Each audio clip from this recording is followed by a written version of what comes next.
Hello there, and welcome to this quiet corner where curiosity gets cozy and science takes the scenic route to understanding one of humanity's greatest mysteries. I'm absolutely thrilled you've decided to join me tonight for what I promise will be an extraordinary journey into the most universal experience we'll all share, yet one that remains beautifully shrouded in scientific wonder. I'd love to know where in the world you're listening from right now. Are you settling into bed somewhere, on the East Coast as the city lights twinkle outside your window? Maybe you're on the West Coast, watching the last golden rays of sunset paint the sky. Or perhaps you're somewhere in between, finding a peaceful moment in your evening routine. Wherever you are, whatever time it is, I want you to know that you're exactly where you need to be for this incredible exploration we're about to embark on together tonight. We're going to dive deep into something that touches every single living being on this planet, something that's been happening for billions of years, yet something that modern science is only just beginning to truly understand. We're going to explore what happens when you die, and I promise you, the scientific reality is far more extraordinary than anything you might imagine. Here's something that will completely change how you think about death. You might believe that dying is simply an ending, a moment when everything just stops, like flipping a light switch from on to off. But the scientific truth is absolutely mind-blowing. Death isn't an ending at all. It's actually the most complex, coordinated, and remarkably organized biological process your body will ever perform. It's like the grand finale of the most intricate symphony ever composed, with every single cell in your body playing its part in perfect harmony.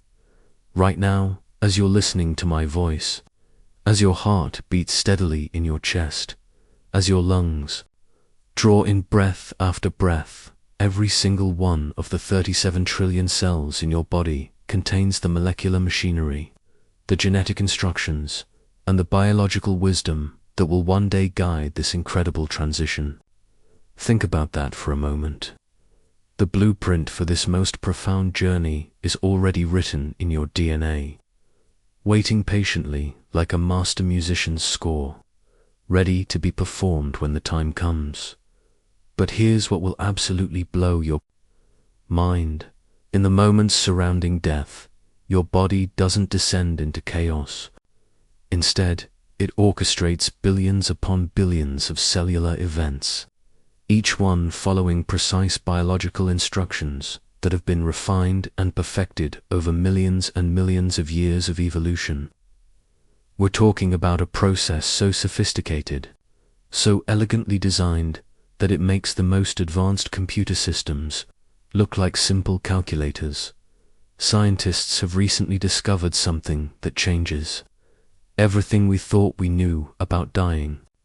Using cutting-edge brain imaging technology and molecular biology techniques that weren't even possible just a few years ago, researchers have uncovered that the dying brain doesn't simply fade to black like an old television set. Instead, in those final moments, something absolutely extraordinary happens. The brain explodes with activity. We're talking about neural fireworks on a scale that can actually exceed the electrical activity of normal waking consciousness. Dr. Gimo Borjigin at the University of Michigan made a discovery that sent shockwaves through the scientific community. She found that in the moments just before death, the brain produces a surge of coordinated electrical activity that's more organized, more complex, and more intense than anything we see during normal life. It's as if the brain saves its most spectacular performance for the very end. But that's just the beginning of what we now know happens when you die. Every organ system in your body has its own specific role to play in this biological masterpiece. Your heart, your lungs, your liver, your kidneys, even your digestive system. They all follow a carefully choreographed sequence that unfolds with the precision of a Swiss watch. And here's something that might comfort you in ways you never expected. This process isn't something that happens to you. It's something your body does for you. Every cell contains ancient wisdom about how to make this transition as peaceful and as natural as possible. Your body has been preparing for this moment. Your entire life, building in safeguards and backup systems and natural pain relief mechanisms that activate exactly when you need them most. The more scientists study the dying process, the more they discover that nature has designed something absolutely beautiful. We're finding evidence of built-in systems that release natural painkillers more powerful than anything we can create in a laboratory. We're discovering that the body has ways of shutting down awareness of discomfort while amplifying feelings of peace and connection.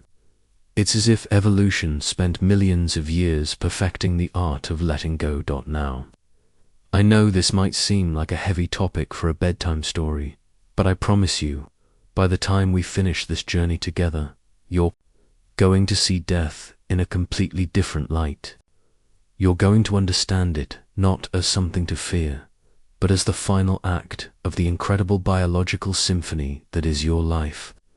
You're going to discover that the same processes that keep you alive right now, that allow you to think and feel and love and dream, they transform during dying into something even more profound.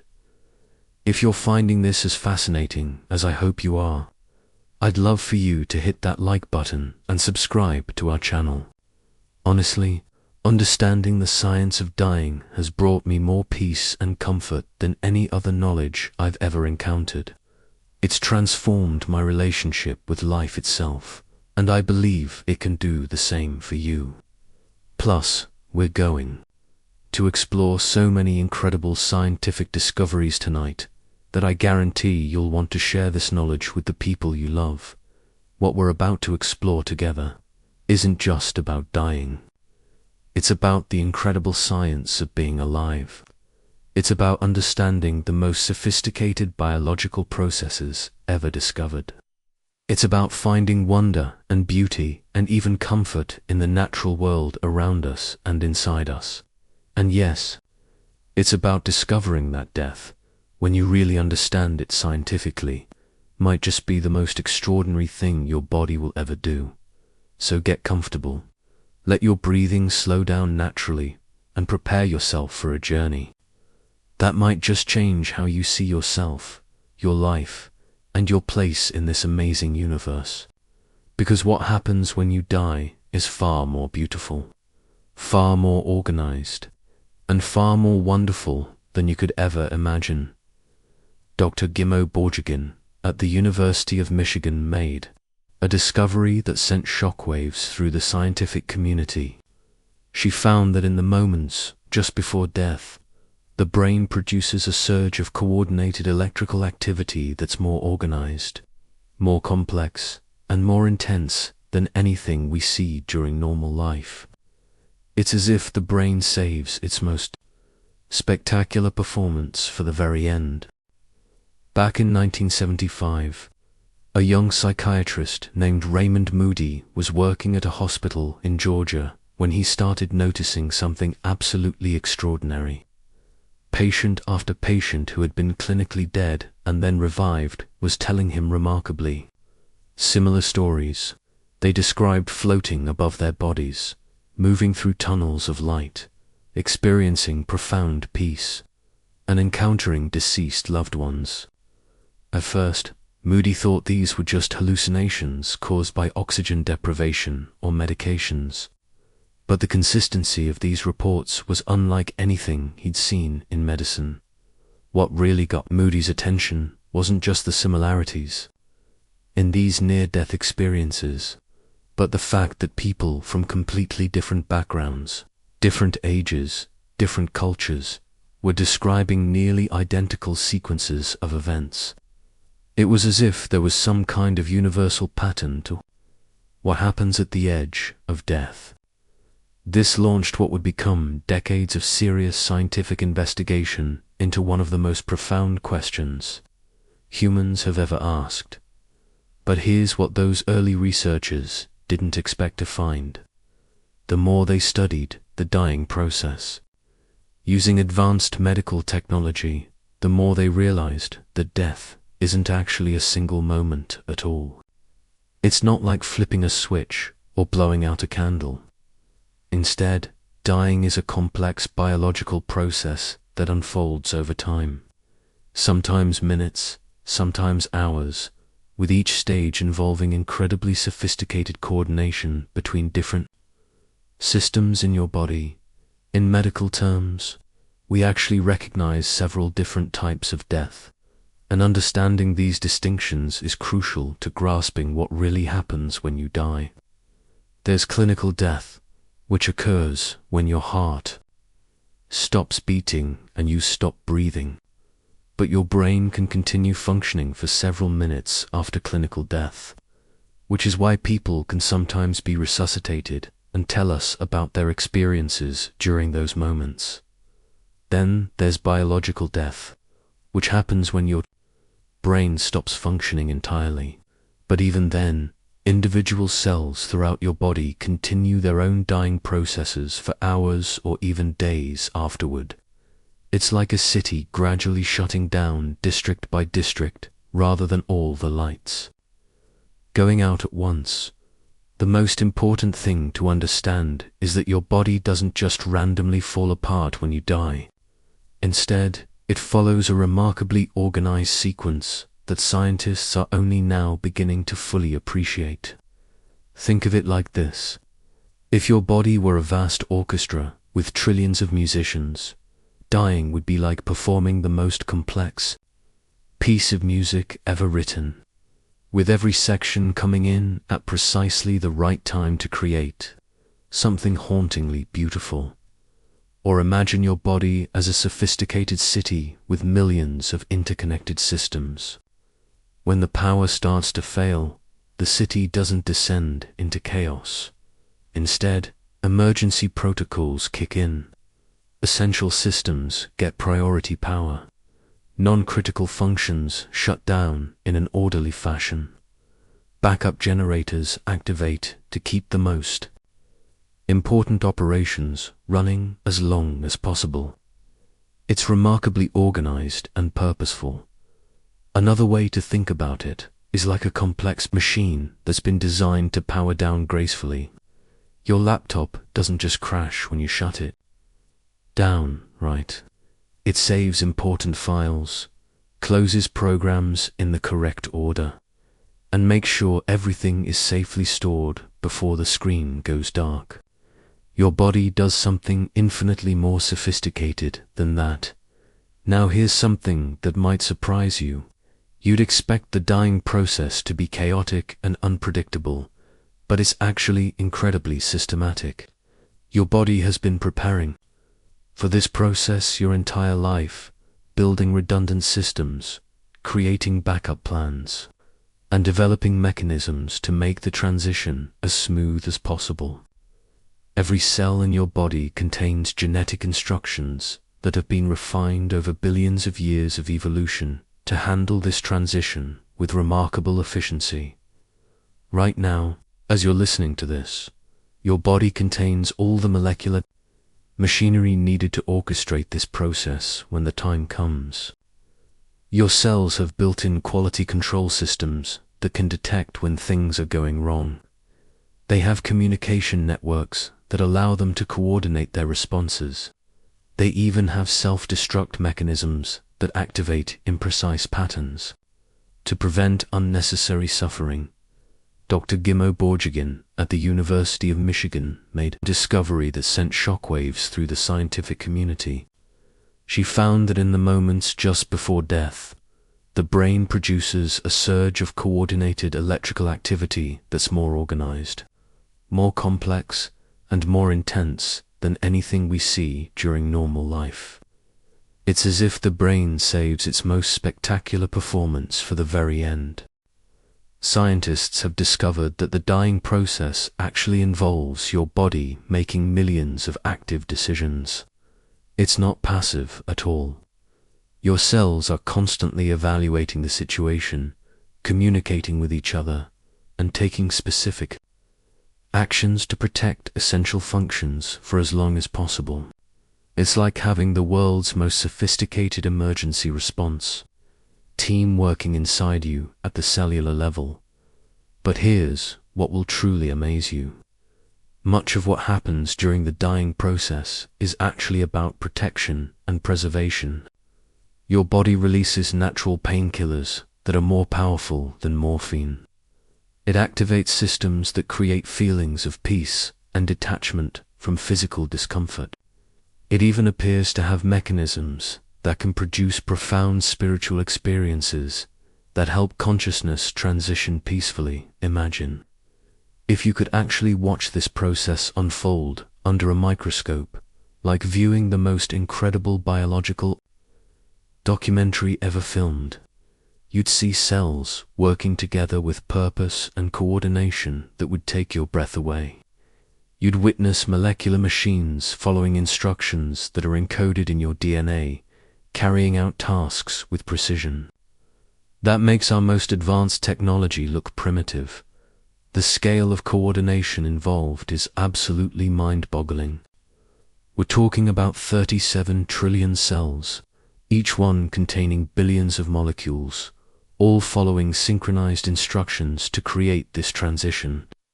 It's like watching a cosmic ballet performed by dancers too small to see, yet working together to create something magnificent. And here's the part that might give you comfort in ways you never expected. This entire process reflects the wisdom of life itself. Every aspect of how your body handles dying has been shaped by millions of years of natural selection to be as peaceful and as natural as possible. Nature has had an enormous amount of time to perfect this process, and what it's created is truly remarkable. But what scientists discovered next would reveal something even more extraordinary about what happens in those final moments. The dying brain doesn't just fade away quietly like a radio slowly losing signal. Instead, something absolutely incredible occurs that has completely changed how we understand consciousness itself. You'd think that when your body starts to die, it would simply shut down randomly, like a car running out of gas and sputtering to a stop. But the scientific reality is absolutely fascinating and completely different from what most people imagine. Your body actually follows a specific sequence during the dying process, like a carefully written computer program that's been running in the background your entire life, waiting for the moment when it needs to execute. The process typically begins when your body can no longer get enough oxygen to maintain normal cellular function. This might happen because your heart stops pumping effectively, or because your lungs can't exchange oxygen and carbon dioxide properly, or because of severe blood loss. But here's what's remarkable. The moment this oxygen shortage begins, your body doesn't panic. Instead, it immediately activates emergency protocols that have been programmed into your cells over millions of years of evolution. Dr. Mo Borjigin at the University of Michigan made a discovery that sent shockwaves through the scientific community. She found that in the moments just before death, the brain produces a surge of coordinated electrical activity that's more organized, more complex, and more intense than anything we see during normal life. It's as if the brain saves its most spectacular performance for the very end. Think of it like the emergency procedures on an airplane. When oxygen levels drop in the cabin, masks automatically deploy. Passengers are instructed to put on their own masks first, and the pilot begins an immediate descent to a safer altitude. Your body has similar emergency protocols, except they're infinitely more sophisticated and they've been tested and refined over countless generations. The first thing that happens is your body starts rationing oxygen like a wise general distributing limited supplies during a siege. Non-essential functions get shut down immediately to preserve energy for the most critical systems. Your digestive system, which normally uses about 20% of your body's energy, essentially goes offline. Blood flow is redirected away from your arms and legs and concentrated on keeping your brain and heart functioning. Your cells begin switching from their normal energy production methods to emergency backup systems that can function with much less oxygen. It's like switching from regular gasoline to a high-efficiency fuel that can keep the engine running even when supplies are running low. This process is called anaerobic metabolism, and it's absolutely crucial for keeping your most important organs alive as long as possible. But here's where it gets really interesting. Your brain, which normally uses about 20% of your body's total energy, begins to undergo the most extraordinary transformation. Instead of simply running out of power like a flashlight with dying batteries, your brain actually increases certain types of activity. It's like a computer that, sensing its power supply is failing, goes into overdrive to complete the most important processes before shutting down. Recent research has shown that the dying brain releases a cascade of neurochemicals that create profound changes in consciousness. We're talking about natural compounds like endorphins, which are your body's own morphine, released in quantities that can create feelings of intense peace and even euphoria. There's also evidence that the brain produces dimethyltryptamine, or DMT, a powerful compound that can cause vivid, dreamlike experiences and profound alterations in perception. Imagine your brain as the world's most sophisticated pharmacy, capable of producing exactly the right medications at exactly the right time to ease your transition. These aren't random chemical reactions. They're precisely timed releases of compounds that evolution has designed to make the dying process as comfortable as possible. Dr. Gimo Borjigin at the University of Michigan made a discovery that sent shockwaves through the scientific community. She found that in the moments just before death, the brain produces a surge of coordinated electrical activity that's more organized, more complex, and more intense than anything we see during normal life. It's as if the brain saves its most spectacular performance for the very end. The release of these neurochemicals might explain many of the phenomena that people report during near-death experiences. The feelings of peace, the life review where your entire existence seems to flash before your eyes, the sense of moving through tunnels of light, even encounters with deceased loved ones. All of these could be the result of your brain's final, magnificent performance. Now, let me paint you a picture of what this might look like if you could somehow pause time and examine what's happening throughout your body during this process. If you could shrink down to the cellular level and take a tour through a dying organism, you would witness the most incredible coordinated effort imaginable. In your heart, cardiac cells would be working together to maintain circulation for as long as possible, even as their energy supplies dwindle. Some cells would be sacrificing themselves to keep others functioning, like soldiers volunteering for the most dangerous missions to protect their comrades. In your liver, cells would be frantically trying to process toxins and maintain chemical balance in your blood. In your kidneys, filtering systems would be working overtime to keep your internal environment stable. Meanwhile, in your brain, neurons would be firing in patterns that create surges of electrical activity, more intense than anything that happens during normal consciousness. It's like the grand finale of a fireworks show, where all the most spectacular displays are saved for the very end.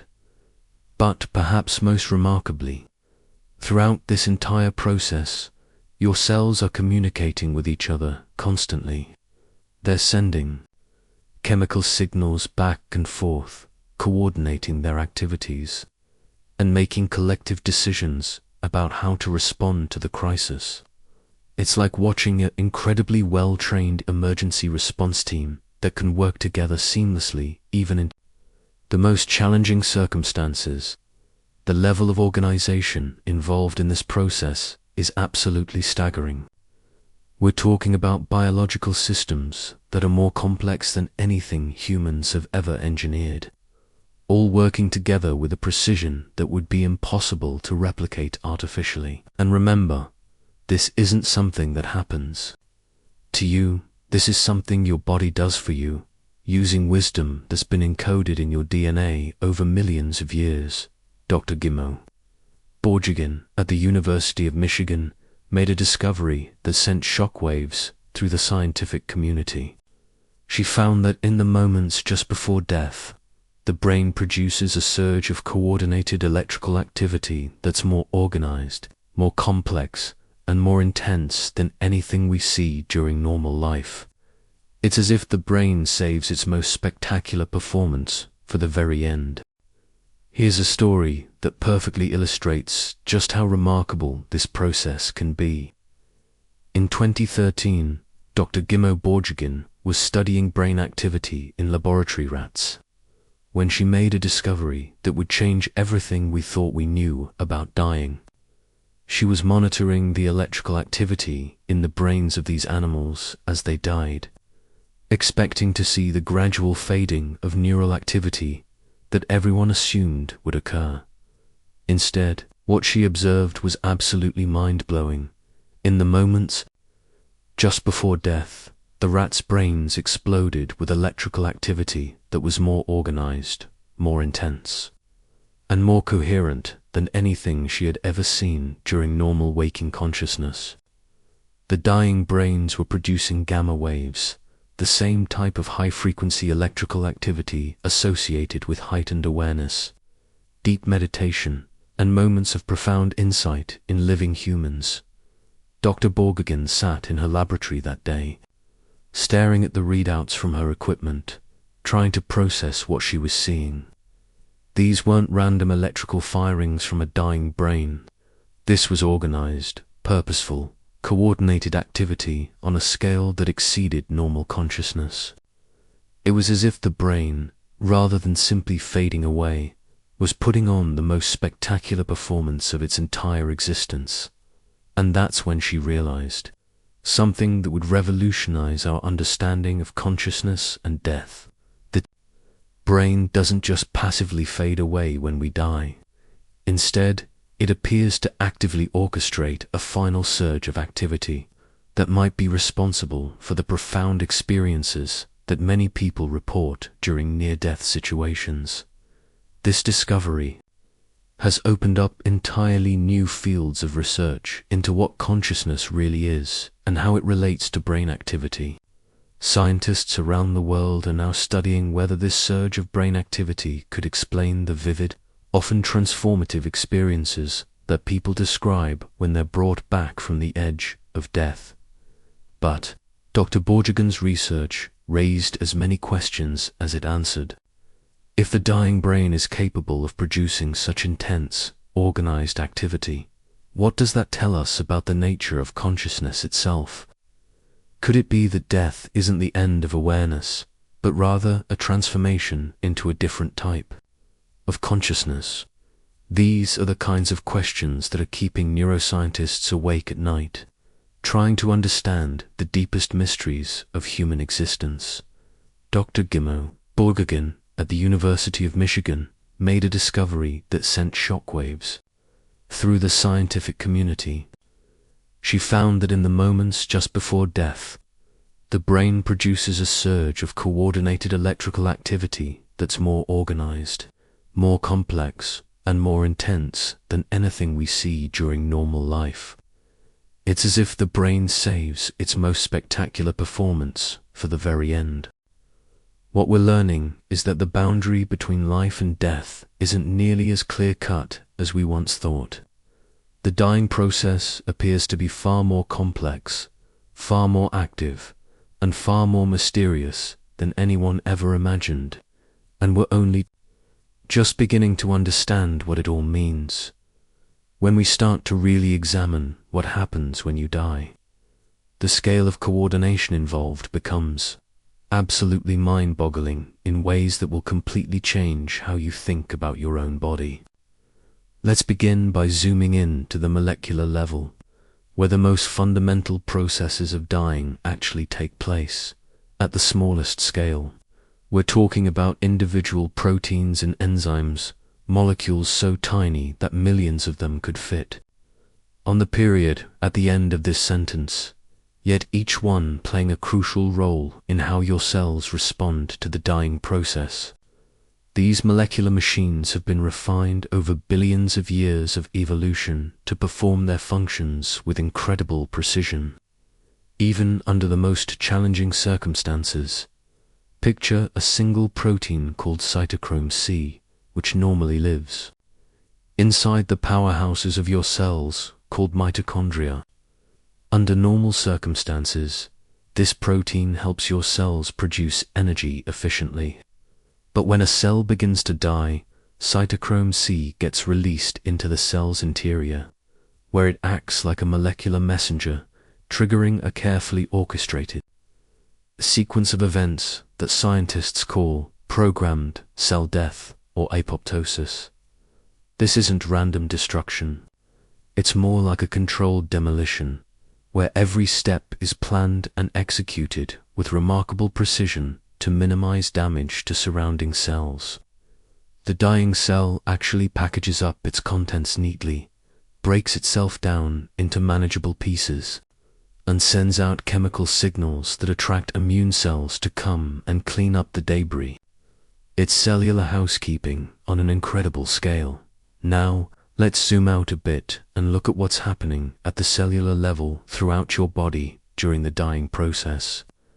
Different types of cells respond to oxygen deprivation in fascinatingly different ways, almost like different instruments in an orchestra playing their own unique parts in the same symphony. Dr. Gimo Borjigin at the University of Michigan made a discovery that sent shock waves through the scientific community. She found that in the moments just before death, the brain produces a surge of coordinated electrical activity that's more organized, more complex, and more intense than anything we see during normal life. It's as if the brain saves its most spectacular performance for the very end. Your brain cells, or neurons, are incredibly sensitive to oxygen loss and begin to change their activity patterns within seconds of being deprived of adequate oxygen. But rather than simply shutting down, they often become hyperactive, firing electrical signals at rates that can actually exceed normal waking consciousness. It's as if they're trying to accomplish something important before their energy runs out. Meanwhile, your heart muscle cells are remarkably resilient and can continue contracting for several minutes even after clinical death has occurred. They have special adaptations that allow them to squeeze every bit of energy from whatever oxygen remains available, like a highly efficient engine that can run on fumes long after the fuel gauge reads empty. Your liver cells, which are responsible for processing toxins and maintaining chemical balance in your body, can actually survive for hours after death under the right conditions. They continue working to neutralize harmful substances and maintain chemical stability in your blood even when the rest of your body has begun shutting down. It's like having a dedicated cleanup crew that keeps working even after everyone else has gone home. But perhaps most fascinating are your skin cells and the cells that make up your hair and nails. These cells are so hardy that they can continue growing for days after death. This is why people sometimes appear to need a shave or a haircut after they've died. It's not that hair and nails actually grow after death, but rather that the skin shrinks slightly, making existing hair and nails appear longer. Still, the fact that these cells remain active for so long shows you just how resilient your body really is. When we zoom out even further to look at entire organ systems, the coordination becomes even more remarkable. Your cardiovascular system, nervous system, respiratory system, and all the others work together during the dying process, like departments in a large organization facing a crisis, each one adapting their operations to support the overall mission of maintaining life for as long as possible. Your nervous system acts like the central command center, gathering information about what's happening throughout your body and sending out instructions to help coordinate the response. Your cardiovascular system becomes like an emergency transportation network, redirecting blood flow to the most critical areas and rationing oxygen supplies with incredible efficiency. Your respiratory system, even when it can no longer exchange gases effectively, continues trying to maintain the delicate chemical balance that your cells need to function. And your endocrine system releases hormones that can provide pain relief, reduce anxiety, and even create feelings of peace and transcendence. The time scales involved in dying are just as fascinating as the biological scales. Some processes happen incredibly quickly. Your brain begins to change its electrical activity within seconds of oxygen deprivation. The release of stress hormones and neurochemicals occurs within minutes. But other aspects of dying unfold much more slowly, over hours or even days. This temporal coordination is absolutely crucial. If everything happened at once, the dying process would be chaotic and potentially very distressing. Instead, your body has evolved mechanisms that create a natural sequence, almost like a gentle rhythm that allows each system to adapt and respond at its own pace. Dr. Gimo Borgogin at the University of Michigan made a discovery that sent shockwaves through the scientific community. She found that in the moments just before death, the brain produces a surge of coordinated electrical activity that's more organized, more complex, and more intense than anything we see during normal life.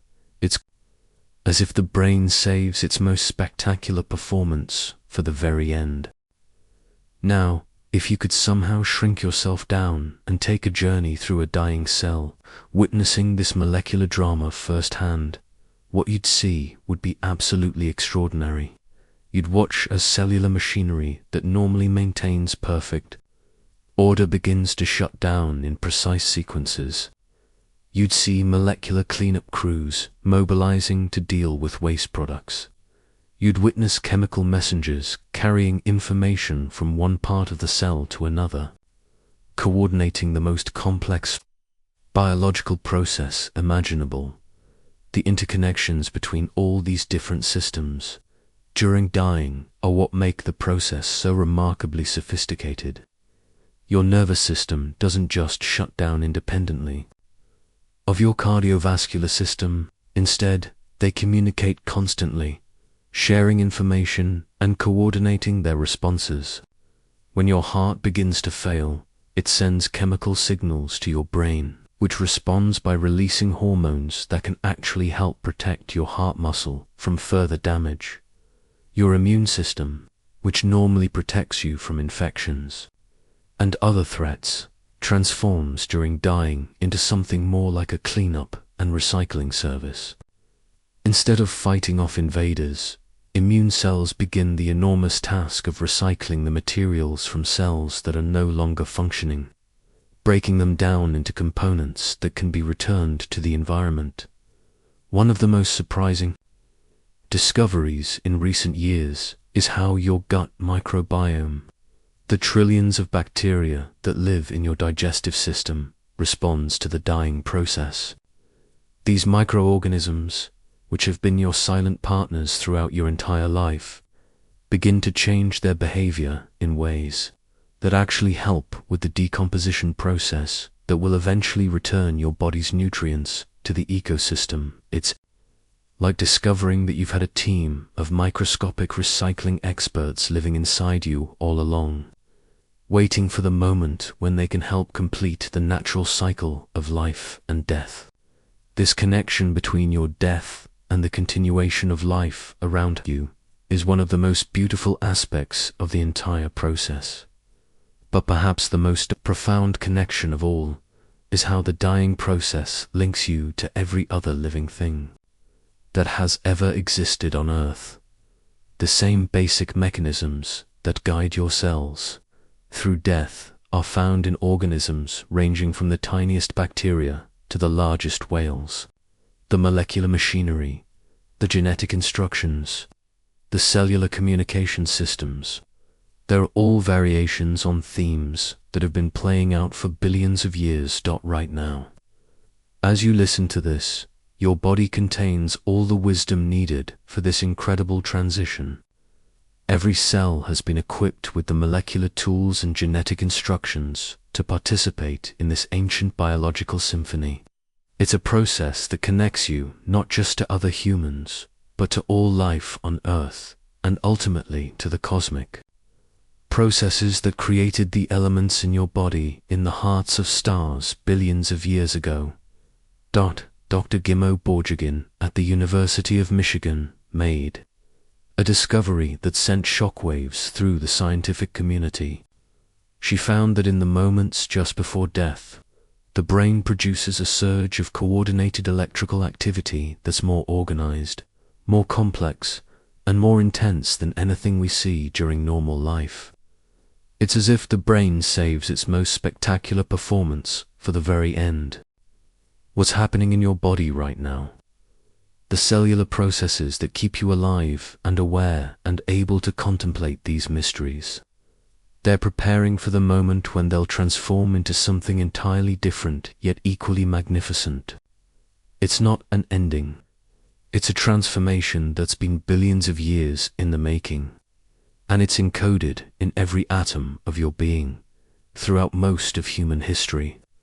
Death was understood primarily through the lens of religion, philosophy, and personal experience, rather than scientific investigation. Ancient civilizations, from Egypt to Greece to China, developed elaborate theories about what happens when we die.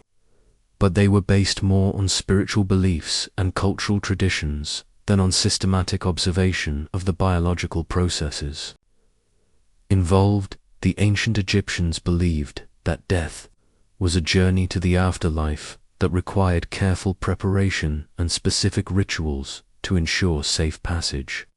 They developed incredibly sophisticated mummification techniques, not because they understood cellular biology, but because they believed that preserving the physical body was essential for the soul's journey in the afterlife.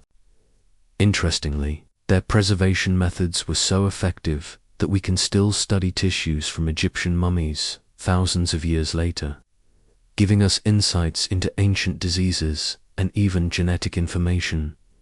Greek philosophers like Plato and Aristotle spend considerable time thinking about the nature of death and consciousness, but their investigations were primarily philosophical rather than medical.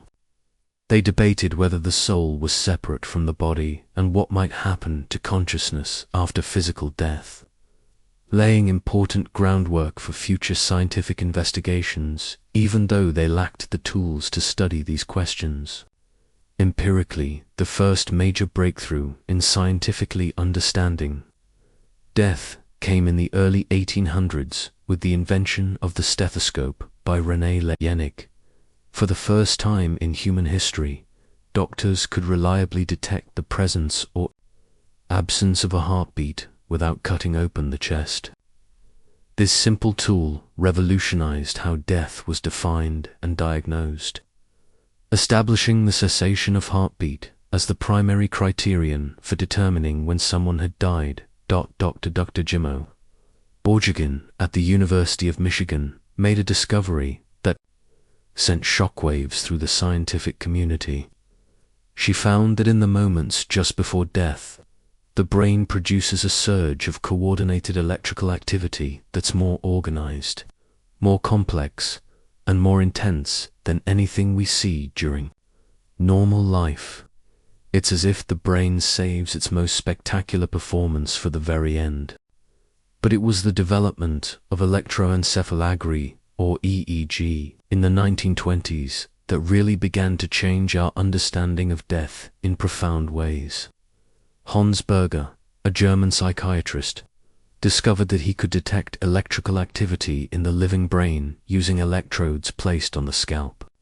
For the first time, scientists could actually observe brain function in real time, opening up entirely new possibilities for studying consciousness and its relationship to death. The invention of EEG technology led to some absolutely fascinating discoveries. Researchers found that brain activity didn't just stop abruptly at the moment of death. Instead, they could detect electrical activity continuing for several minutes after the heart had stopped beating and breathing had ceased. This discovery raised profound questions about the relationship between brain function and consciousness, questions that we're still working to answer today. One of the most important moments in the modern understanding of death occurred in 1968, when a committee at Harvard Medical School established the first scientific criteria for brain death. This was revolutionary because it shifted the definition of death from the cessation of heart function to the complete loss of brain activity, including the brainstem functions that control breathing and other vital processes. The Harvard criteria were developed partly in response to advances in medical technology that made it possible to keep people's hearts beating and lungs functioning artificially, even when their brains had stopped working entirely. This created ethical dilemmas that had never existed before in human history. When exactly was someone dead if machines could maintain their basic biological functions indefinitely? But perhaps the most influential figure in changing how we think about death was Dr. Elizabeth Kubler-Ross, a Swiss-American psychiatrist who began working with dying patients in the 1960s. Unlike most medical professionals of her time, who tended to avoid discussing death with patients, Kubler-Ross sat down and actually listened to what dying people had to say about their experiences. Through thousands of interviews with terminally ill patients, she identified what became known as the 5 stages of grief: denial, anger, bargaining, depression, and acceptance. But more importantly, for our understanding of the dying process itself, she documented consistent patterns in how people experienced their final days and hours. Patients described similar sequences of physical and emotional changes, suggesting that there might be universal biological processes underlying the experience of dying. Kubler-Ross also did something that was considered quite radical at the time. She began taking seriously the reports that some patients gave of unusual experiences during their final moments. Some described feeling as though they were floating above their bodies, watching medical procedures being performed on them. Others reported encounters with deceased relatives or experiences of moving through tunnels of light. Rather than dismissing these as hallucinations, she began to wonder whether they might provide clues about what actually happens to consciousness during the dying process. Dr. Dimo Borjigin at the University of Michigan made a discovery that sent shockwaves through the scientific community. She found that in the moments just before death, the brain produces a surge of coordinated electrical activity that's more organized, more complex, and more intense than anything we see during normal life. It's as if the brain saves its most spectacular performance for the very end. This opened the door for Dr. Raymond Moody, whose work we discussed earlier, to begin the first systematic study of near-death experiences in the 1970s. Moody's research was groundbreaking because he approached these reports with scientific rigor, looking for patterns and trying to understand what they might tell us about the biology of dying. Around the same time, advances in medical technology were making it possible to resuscitate people who would have been permanently dead just a few decades earlier. Emergency medicine was developing techniques for restarting hearts, supporting breathing artificially, and maintaining blood circulation even when the body's natural systems had failed. This meant that for the first time in human history, significant numbers of people were surviving clinical death and returning to tell us about their experiences. The stories these survivors told were remarkably consistent across different cultures, ages, and backgrounds.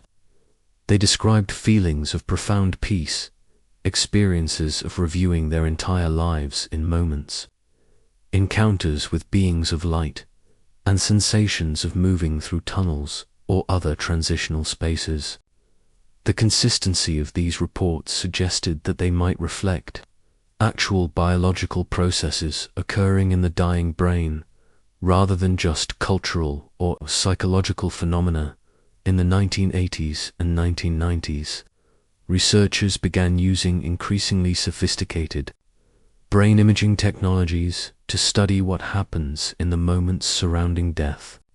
CT scans, MRI machines, and eventually functional MRI systems allowed scientists to observe brain activity in ways that would have been impossible just a few years earlier. One of the most significant breakthroughs came when researchers realized that they could study the dying process in laboratory animals using the same brain, monitoring techniques that were being developed for humans. This allowed them to observe exactly what happens to brain activity during the transition from life to death without the ethical complications of experimenting on dying humans.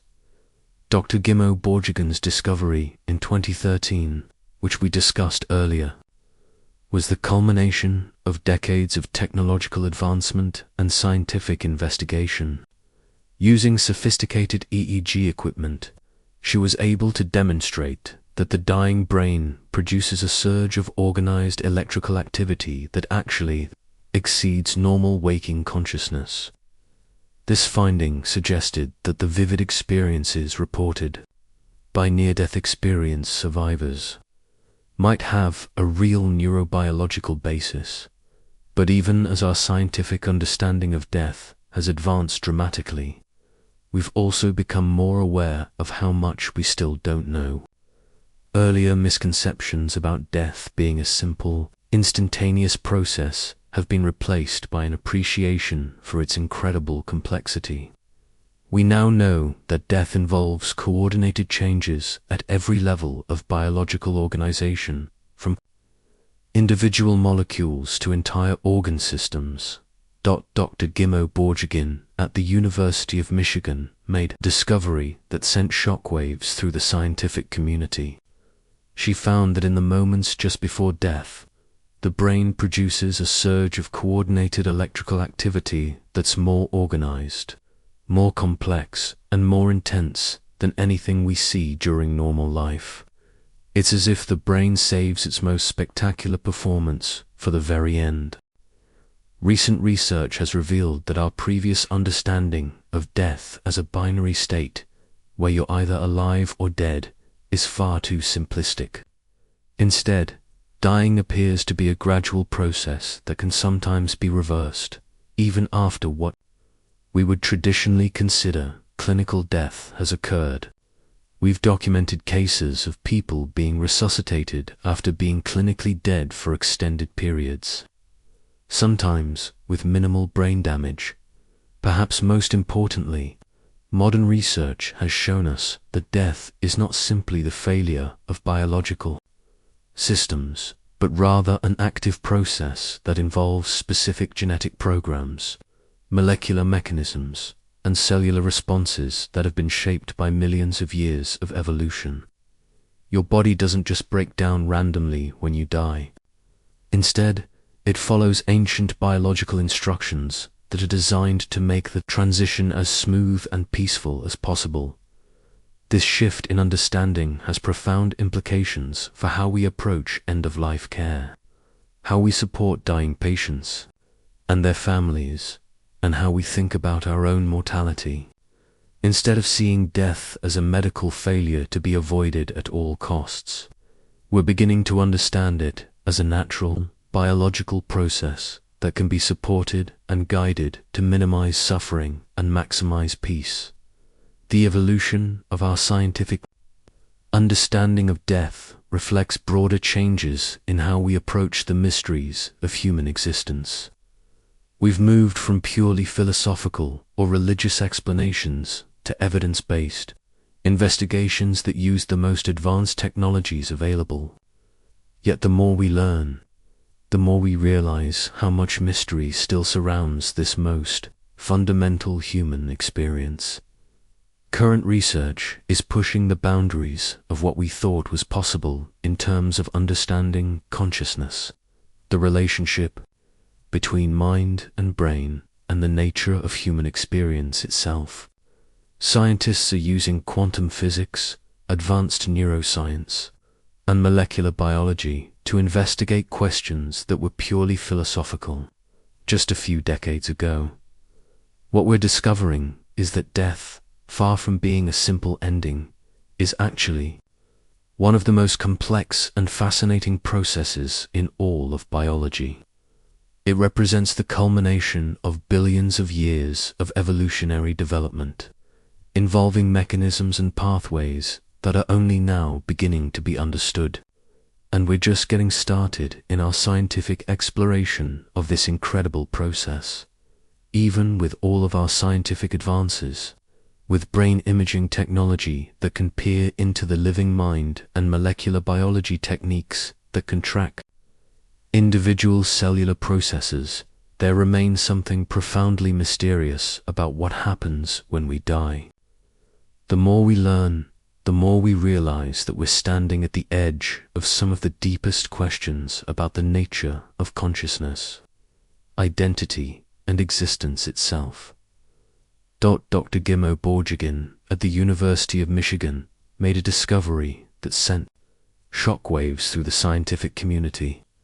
She found that in the moments just before death, the brain produces a surge of coordinated electrical activity that's more organized, more complex, and more intense than anything we see during normal life. It's as if the brain saves its most spectacular performance for the very end. One of the biggest mysteries that keeps neuroscientists awake at night is what philosophers call the hard problem of consciousness. We can measure brain activity, track neurotransmitter release, and monitor electrical patterns in incredible detail. But we still don't fully understand how these physical processes give rise to subjective experience. How does the firing of neurons create the feeling of being you, with your unique thoughts, memories, and sense of self? This mystery becomes even more profound when we consider what happens to consciousness during the dying process. If consciousness is simply the result of brain activity, then it should fade gradually as brain function declines. But the research we've discussed suggests something far more complex is happening. The dying brain often shows surges of activity that exceed normal waking consciousness, raising questions about what this might mean for subjective experience during those final moments. Dr. Pim van Lamel, a Dutch cardiologist, spent years studying patients who had been resuscitated after cardiac arrest. What puzzled him wasn't just that these patients reported vivid near-death experiences, but that some of them described events that occurred while their brains showed no measurable electrical activity. They could accurately report conversations that took place in the room while they were clinically dead, describe medical procedures that were performed on their bodies, and even recount events that happened in other parts of the hospital. How is this possible if consciousness is purely a product of brain activity? Van Lomel's research suggests that our understanding of the relationship between brain and consciousness might be far more limited than we realize. Perhaps consciousness isn't simply produced by the brain, but interacts with it in ways that we don't yet understand. Another mystery that has emerged from recent research is why the dying brain produces such organized, coherent electrical activity.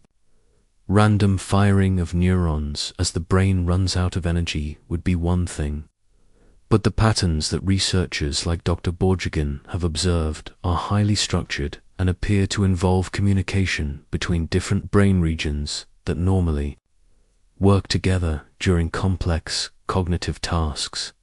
Some scientists have proposed that this surge of brain activity might serve an important biological function. Perhaps it's the brain's way of consolidating a lifetime of memories and experiences, creating a final, integrated narrative of a person's existence. Others suggest it might be an evolutionary adaptation that helps ensure peaceful death by creating profound spiritual experiences that reduce fear and distress. Dr. Gimo Borjigin at the University of Michigan made a discovery that sent shockwaves through the scientific community. She found that in the moments just before death, the brain produces a surge of coordinated electrical activity that's more organized, more complex, and more intense than anything we see during normal life. It's as if the brain saves its most spectacular performance for the very end.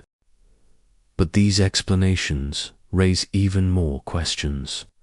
If this neural activity serves important functions, why does it happen only at the very end of life?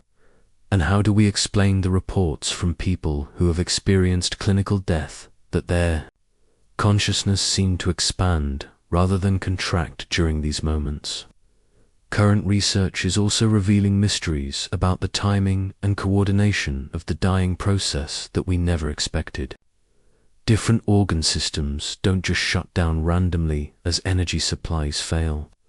Instead, there appear to be complex signaling mechanisms that coordinate the sequence of events, almost as if the body is following a predetermined script for how to die. Scientists have discovered that cells throughout the body begin releasing specific molecules in precise patterns during the dying process.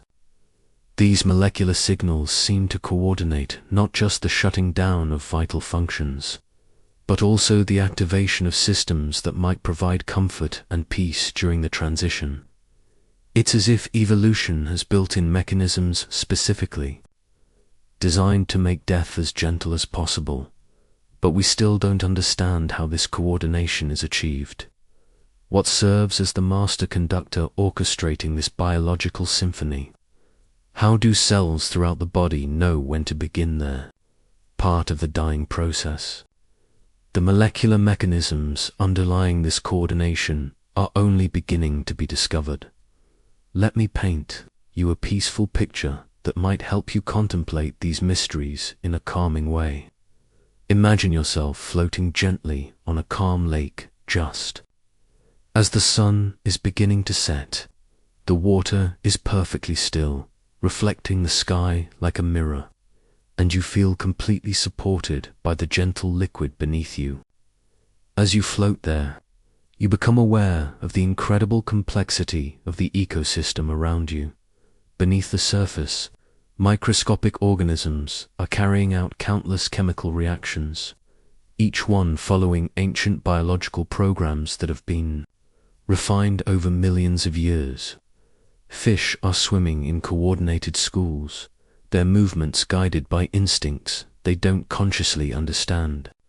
Plants are photosynthesizing, converting sunlight into energy through molecular processes that are still not fully understood by scientists. Yet, despite all this complexity, everything feels perfectly peaceful and natural. The mysteries don't make the experience less beautiful, they make it more wondrous.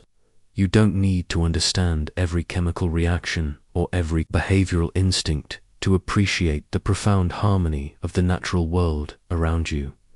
Dr. Dimo Borjigin at the University of Michigan made a discovery that sent shockwaves through the scientific community. She found that in the moments just before death, the brain produces a surge of coordinated electrical activity that's more organized, more complex, and more intense than anything we see during normal life.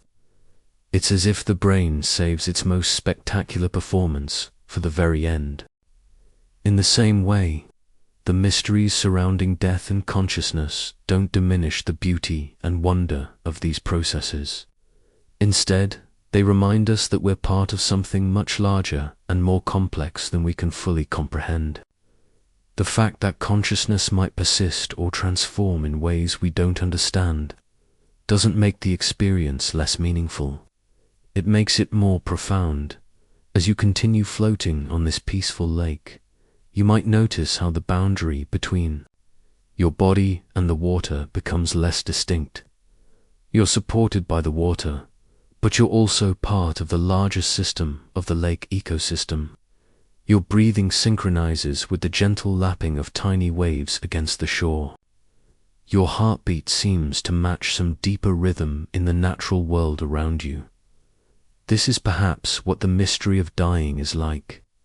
The boundaries between self and not self, between individual consciousness and the larger patterns of existence, might become less distinct rather than more rigid. The mystery isn't something to be feared, but something to be approached with wonder and curiosity. Recent research in quantum physics has suggested that consciousness might operate according to principles that are very different from the classical physics that governs most biological processes. Some scientists have proposed that quantum effects in the brain might help explain how consciousness arises and how it might persist or transform during the dying process. These ideas are still highly speculative and controversial, but they point to the possibility that consciousness might be far more fundamental to the universe than we currently understand. Perhaps individual consciousness is like a wave on the ocean, appearing to be separate but actually part of a much larger body of water. The mystery continues to deepen as we develop better tools for studying these questions. But rather than making death seem more frightening, these mysteries often have the opposite effect. They suggest that the end of individual biological life might not be the simple termination that we once thought it was, but rather a transformation into something we don't yet have the scientific vocabulary to describe. Dr. Dimo Borjigin at the University of Michigan made a discovery that sent shockwaves through the scientific community. She found that in the moments just before death, the brain produces a surge of coordinated electrical activity that's more organized, more complex, and more intense than anything we see during normal life. It's as if the brain saves its most spectacular performance for the very end. What we're learning is that the boundary between life and death, between consciousness and unconsciousness, between self and universe, might be far more fluid and mysterious than we ever imagined, and perhaps that's exactly as it should be. Some mysteries are meant to be lived rather than solved, experienced rather than explained. As we continue our journey together through the science of dying, keep in mind that every question we answer seems to reveal even deeper questions. But this isn't a frustration, it's a gift. It means that existence is far more rich and complex and wonderful than we could ever fully understand. And that, in itself, is a profoundly comforting thought. Understanding the science of what happens when you die isn't just fascinating from an academic perspective. It can actually have profound practical implications for how you live your daily life, how you approach your own health and wellness, and how you support loved ones who are facing end-of-life transitions. This knowledge can transform abstract fears into concrete understanding. and understanding has a remarkable way of bringing peace. Let's start with how this knowledge can affect your everyday experience of being alive. When you understand that your body contains sophisticated systems designed to make dying as peaceful as possible, it can significantly reduce the background anxiety that many people carry about death. You're not walking around with a ticking time bomb inside you. You're walking around with billions of years of evolutionary wisdom encoded in every cell. This understanding can actually change how you relate to your body on a daily basis. Instead of seeing your body as something that might betray you or fail you when you're older, you can appreciate it as an incredibly sophisticated biological system that's been designed to support you throughout your entire life, including during your final transition. Your body is literally on your side, working constantly to maintain your health and, when the time comes, to ease your passage from this world. Many people find that understanding the biology of dying actually makes them more present and appreciative in their daily lives.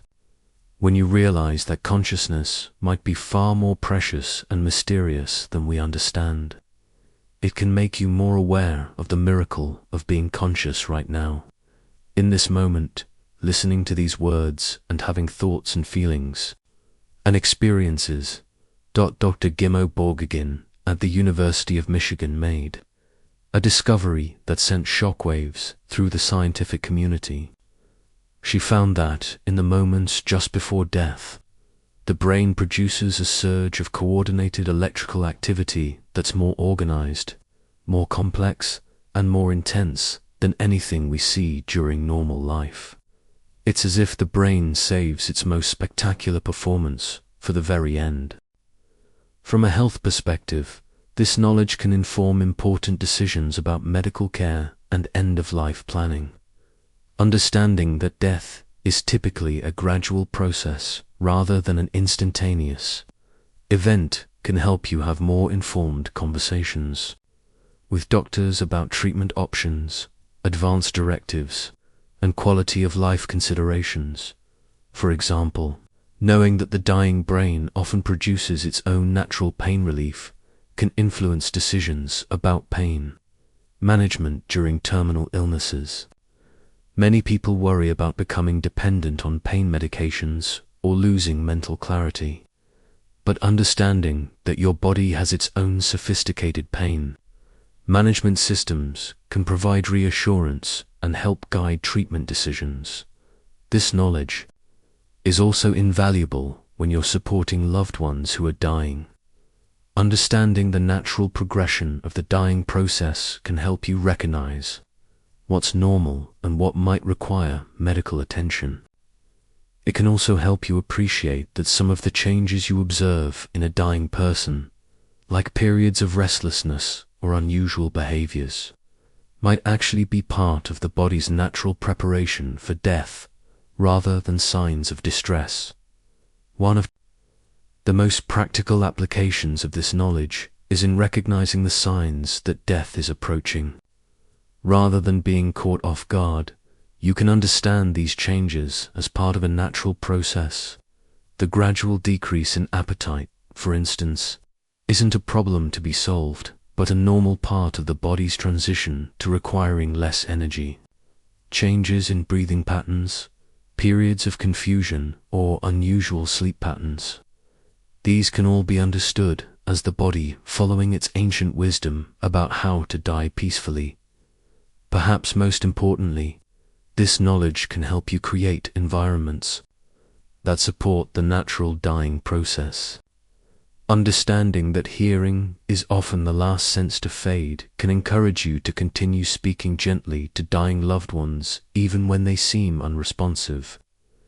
Knowing that the dying brain produces chemicals that create feelings of peace can help. You trust that your loved one may be experiencing something beautiful even if their outward appearance seems distressing. There are also gentle ways you can support your own body's natural systems that will eventually guide you through the dying process. This isn't about trying to control when or how you die, but about living in a way that honors the biological wisdom built into your cells. Regular meditation or mindfulness practices, for example, can help you develop familiarity with altered states of consciousness that might make the consciousness changes during dying less frightening and more familiar. Many people who have near-death experiences report that the altered awareness they experience feels similar to deep meditative states, and having thoughts and feelings and experiences. Dr. Gimo Borjigin at the University of Michigan made a discovery that sent shockwaves through the scientific community. She found that in the moments just before death, the brain produces a surge of coordinated electrical activity that's more organized, more complex, and more intense than anything we see during normal life. It's as if the brain saves its most spectacular performance for the very end. Maintaining strong social connections throughout your life supports not just your mental health but also your physical health in ways that can influence how you die. People who have strong social support networks often experience more peaceful deaths, partly because they have less anxiety and partly because they have people around them who can provide comfort and support during the transition. Taking care of your cardiovascular health through regular exercise, good nutrition, and stress management can influence not just how long you live, but also how you die. A healthier cardiovascular system can maintain better circulation to the brain during the dying process, potentially supporting the natural neurochemical processes that create peaceful death experiences. But it's important to emphasize that this isn't about trying to control or optimize your death. The beautiful thing about understanding the science of dying is that it reveals how much wisdom is already built into your biological systems. You don't need to do anything special to access this wisdom. It's already there, waiting patiently for the time when it will be needed. The practical applications of this knowledge extend to how you think about and plan for your own eventual death. Many people avoid thinking about death or making end-of-life plans because the topic seems too frightening or morbid. But when you understand death as a fascinating biological process rather than simply a tragedy to be avoided, it becomes much easier to engage with practical planning. This might involve having conversations with family members about your wishes for end-of-life care, creating advance directives that reflect your understanding of the dying process, or simply thinking about how you want to be supported when your time comes. These conversations become less frightening when they're grounded in scientific understanding rather than fear and uncertainty. Understanding the science of dying can also influence how you want to spend your remaining time, however much that might be. When you appreciate that consciousness is precious and mysterious, it can motivate you to engage more fully with life, to pay attention to experiences that bring meaning and joy, and to nurture relationships that matter to you. Many people find that this knowledge helps them develop what might be called a healthy relationship with mortality. Instead of trying to deny or avoid the reality of death, they can acknowledge it as a natural part of existence, while focusing their energy on living fully in the present moment. This doesn't mean becoming morbid or preoccupied with death. Instead, it means incorporating an awareness of mortality into a fuller appreciation of life. When you understand that death is not a failure but a natural biological process, it can actually make life feel more precious and meaningful rather than more frightening. The practical wisdom that emerges from understanding the science of dying is ultimately about living with greater awareness, compassion, and peace.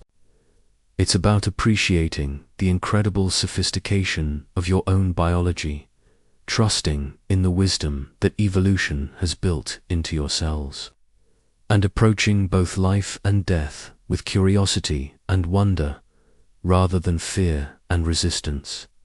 This knowledge empowers you to make more informed decisions, have more meaningful conversations, and approach the universal experience of mortality with greater understanding and less anxiety. It transforms death from an unknown terror into a comprehensible, even beautiful, part of the natural world of which you are a part. Maintaining strong social connections throughout your life supports not just your mental health but also your physical health in ways that can influence how you die. People who have strong social support networks often experience more peaceful deaths, partly because they have less anxiety and partly because they have people around them who can provide comfort and support during the transition. Taking care of your cardiovascular health through regular exercise, good nutrition, and stress management can influence not just how long you live, but also how you die. A healthier cardiovascular system can maintain better circulation to the brain during the dying process, potentially supporting the natural neurochemical processes that create peaceful death experiences. But it's important to emphasize that this isn't about trying to control or optimize your death.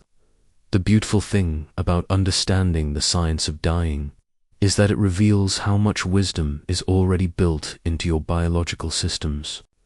You don't need to do anything special to access this wisdom. It's already there, waiting patiently for the time when it will be needed. The practical applications of this knowledge extend to how you think about and plan for your own eventual death. Many people avoid thinking about death or making end-of-life plans because the topic seems too frightening or morbid. But when you understand death as a fascinating biological process rather than simply a tragedy to be avoided, it becomes much easier to engage with practical planning. This might involve having conversations with family members about your wishes for end-of-life care, creating advance directives that reflect your understanding of the dying process, or simply thinking about how you want to be supported when your time comes. These conversations become less frightening when they're grounded in scientific understanding rather than fear and uncertainty. Understanding the science of dying can also influence how you want to spend your remaining time, however much that might be. When you appreciate that consciousness is precious and mysterious, it can motivate you to engage more fully with life, to pay attention to experiences that bring meaning and joy, and to nurture relationships that matter to you. Many people find that this knowledge helps them develop what might be called a healthy relationship with mortality. Instead of trying to deny or avoid the reality of death, they can acknowledge it as a natural part of existence, while focusing their energy on living fully in the present moment.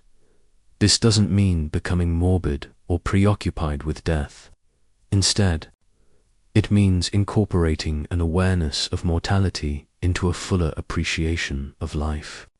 When you understand that death is not a failure but a natural biological process, it can actually make life feel more precious and meaningful rather than more frightening. The practical wisdom that emerges from understanding the science of dying is ultimately about living with greater awareness, compassion, and peace. It's about appreciating the incredible sophistication of your own biology, trusting in the wisdom that evolution has built into your cells, and approaching both life and death with curiosity and wonder, rather than fear and resistance.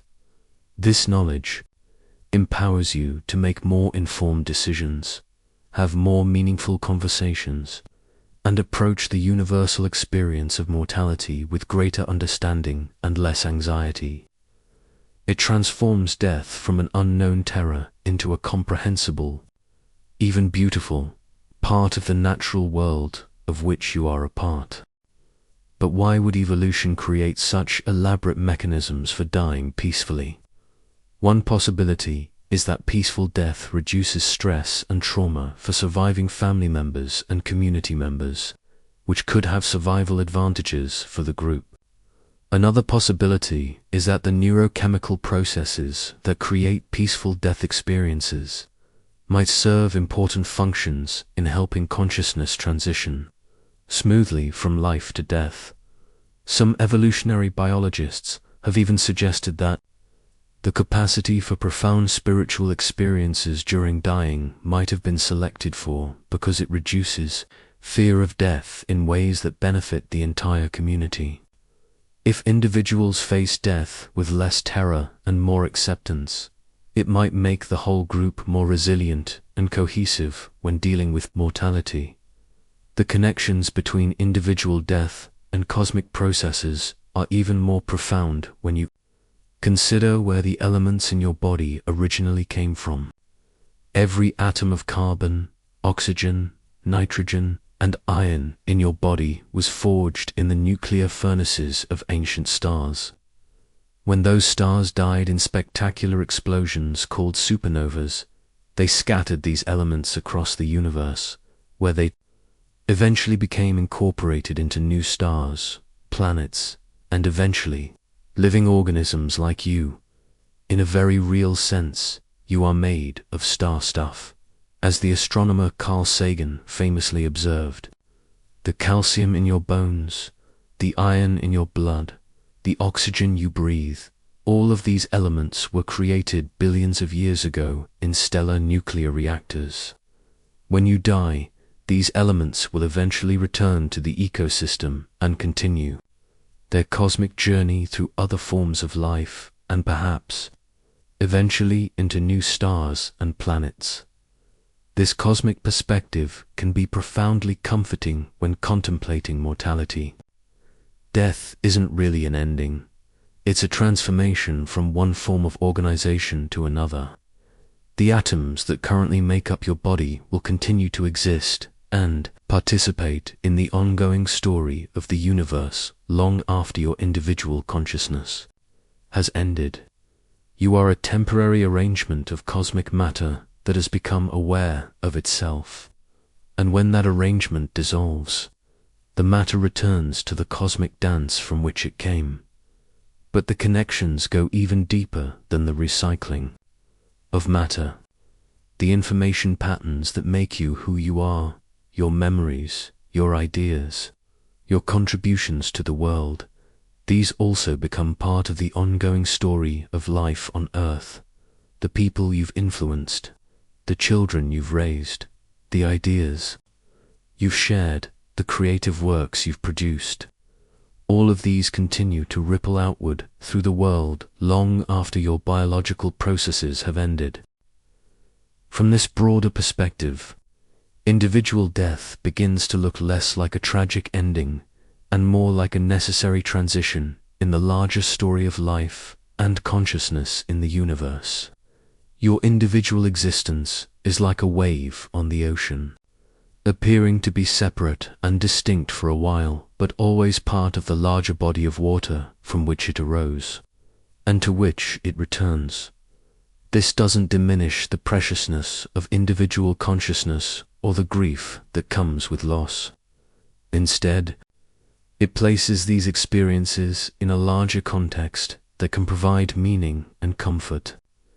You are part of something much larger and more ancient than your individual lifetime, something that has been unfolding for billions of years and will continue long after you're gone. Many philosophical and spiritual traditions have recognized these connections between individual death and larger patterns of existence. Buddhism speaks of the interconnectedness of all life and the illusory nature of individual identity. Indigenous cultures around the world have often viewed death as returning to the ancestors or becoming part of the larger community of spirits that guides and protects the living. Modern science is revealing that these ancient insights may contain profound truths about the nature of existence. Quantum physics suggests that the boundaries between individual particles and the larger quantum field may be less distinct than classical physics assumed.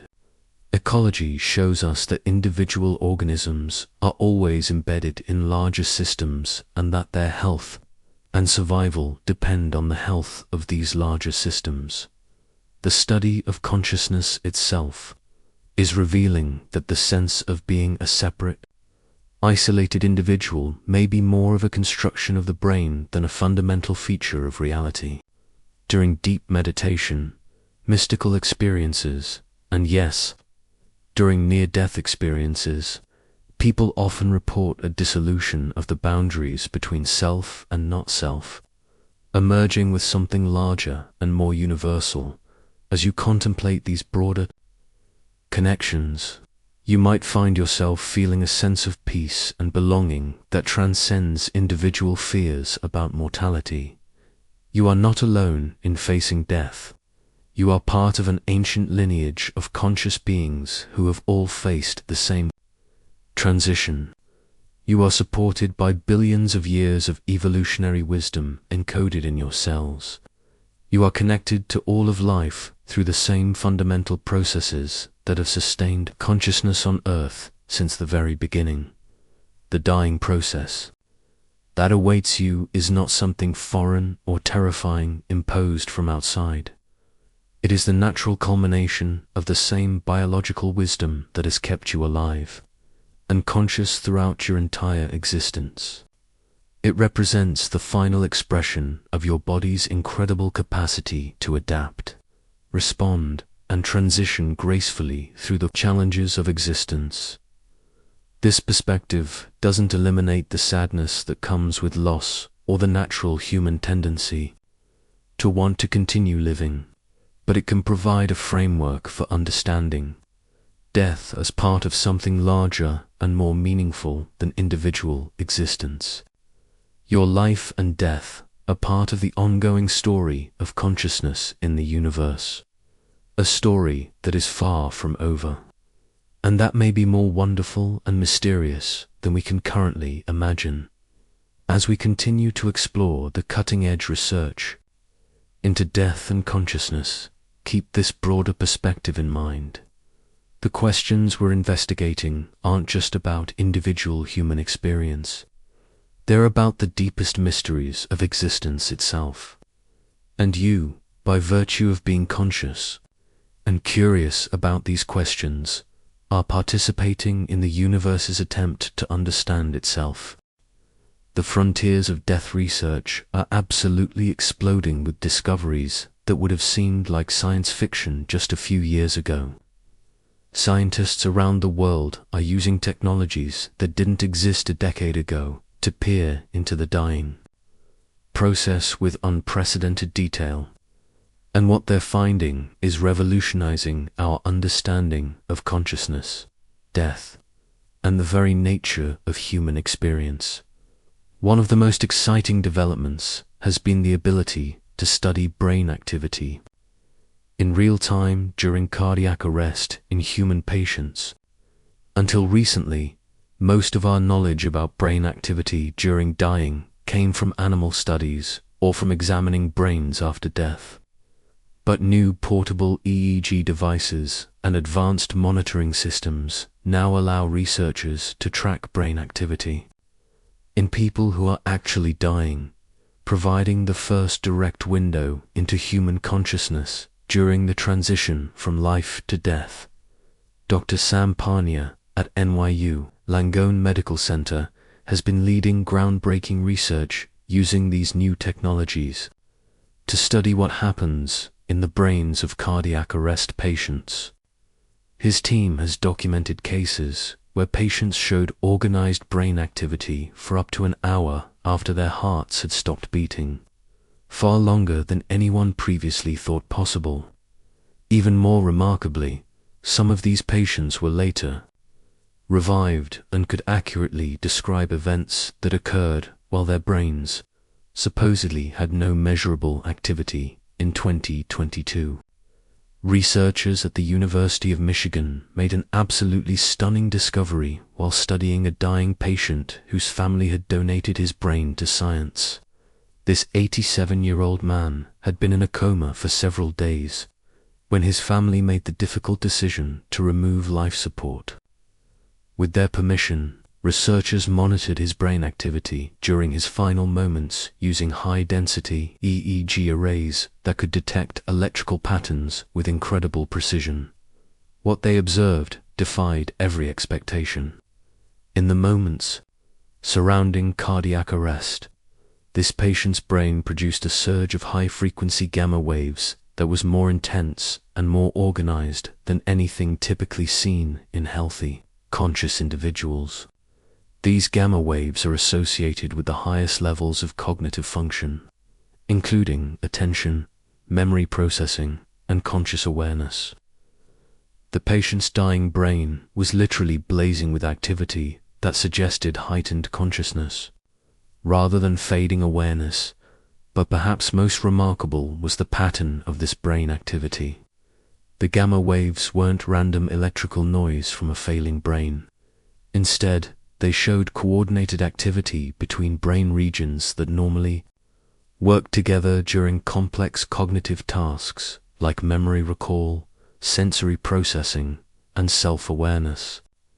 It was as if the dying brain was performing some kind of final, integrated processing of a lifetime of experiences.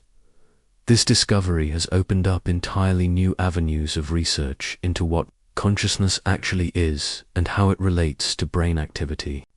If a dying brain can produce such intense, organized activity, what does that tell us about the nature of awareness itself? Are we witnessing the biological basis of the life review that many near-death experience survivors describe? Researchers are now using advanced functional MRI techniques to study brain connectivity patterns during the dying process. These studies are revealing that death involves not just the shutting down of brain activity, but also the activation of neural networks that don't typically work together during normal consciousness. It's as if dying allows the brain to access connections and processing capabilities that are normally inhibited during everyday awareness. Some of the most cutting-edge research is exploring the role of quantum effects in consciousness and how these might be affected during the dying process. Dr. Stuart Hameroff at the University of Arizona and Sir Roger Penrose, the Nobel Prize-winning physicist, have proposed that consciousness might arise from quantum processes occurring in microscopic structures within brain cells called microtubules.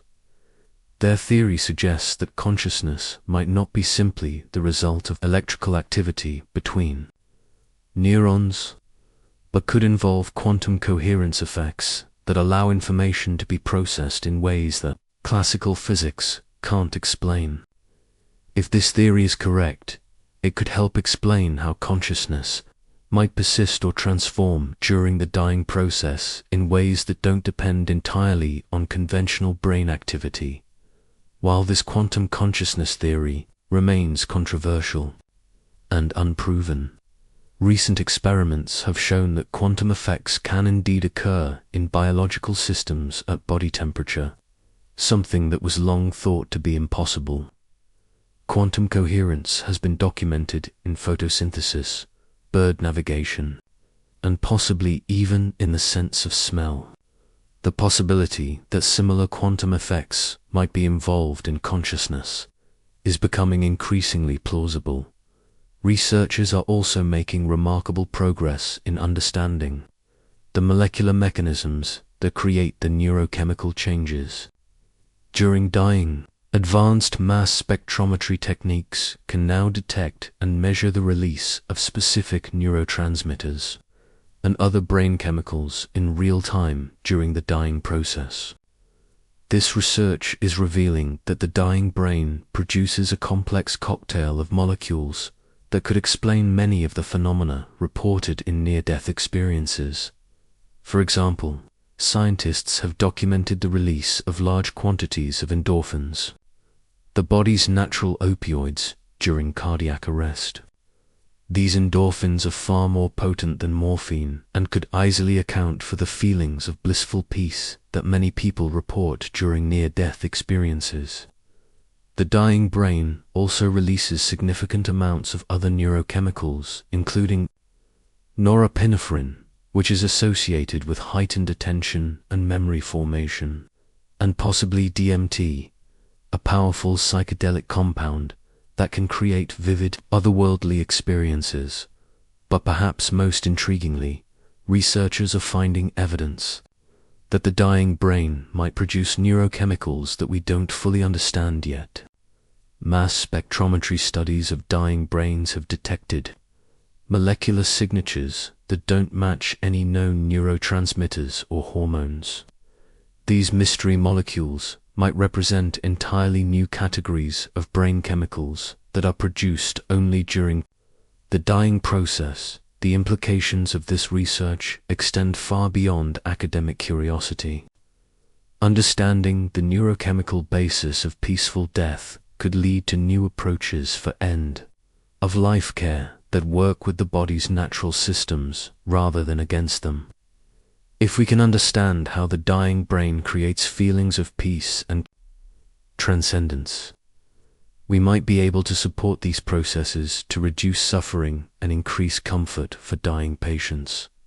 Researchers are also exploring whether it might be possible to extend the window during which resuscitation is possible.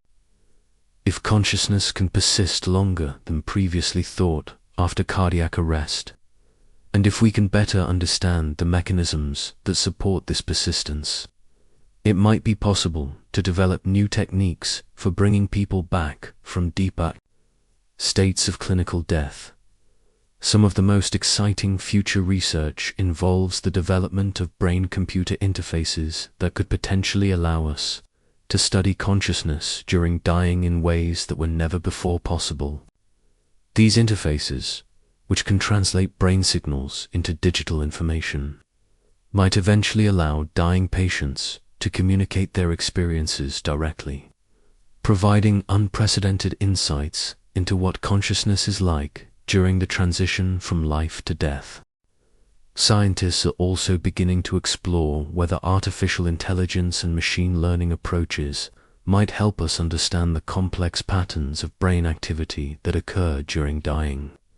The amount of data generated by modern brain monitoring techniques is enormous, and traditional analysis methods may not be sophisticated enough to detect the subtle patterns that could reveal how consciousness changes during the dying process.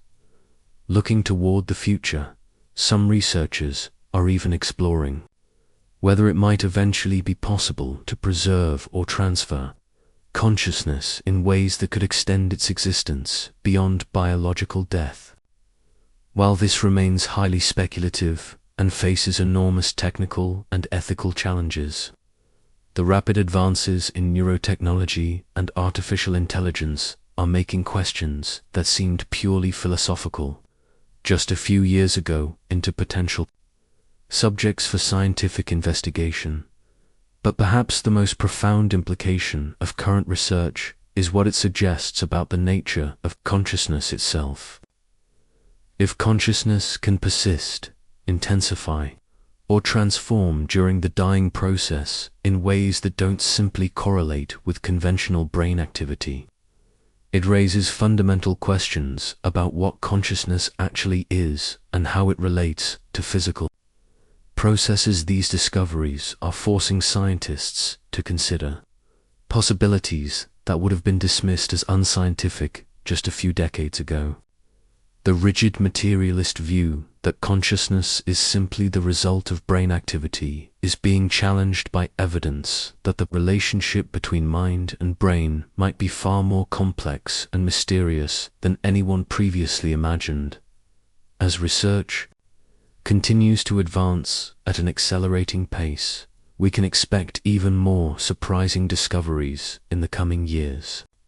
New brain imaging technologies, more sophisticated molecular analysis techniques, and better understanding of quantum effects in biological systems will continue to reveal new aspects of the dying process that we can barely imagine today. The questions that researchers are now investigating touch the very core of human existence. What is consciousness? How does it relate to the physical brain? Can it exist independently of biological processes? What happens to individual identity and memory during the dying process? These aren't just academic questions, they're explorations into the deepest mysteries of what it means to be human. What we're learning is that death, far from being a simple biological failure, appears to be one of the most complex and potentially transformative processes in all of human experience. The dying brain seems capable of states of consciousness that exceed anything we see during normal life, suggesting that our final moments might be far more extraordinary than we ever dared to hope. This research is still in its early stages, and many of the findings remain preliminary and controversial.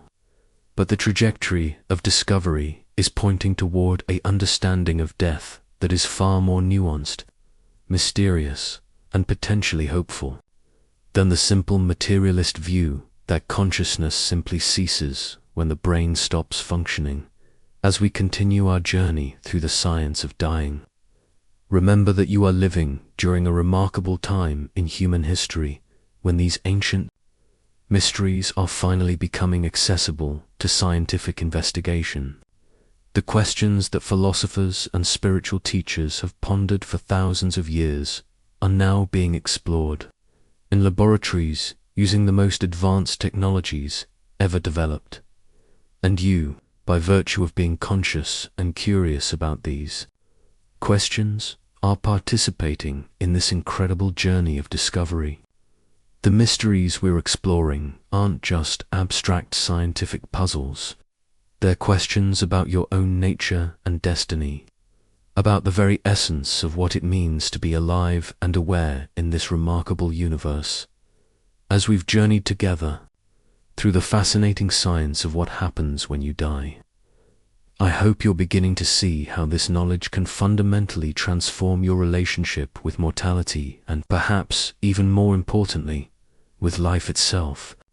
Understanding the biological reality of dying isn't just about preparing for some distant future event.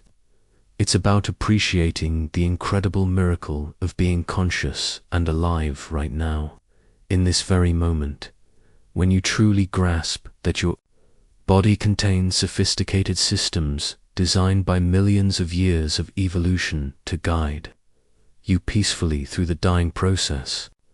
It can lift a tremendous burden of anxiety that many people carry without even realizing it. You're not facing the unknown alone. You're supported by ancient biological wisdom that knows exactly what to do when the time comes.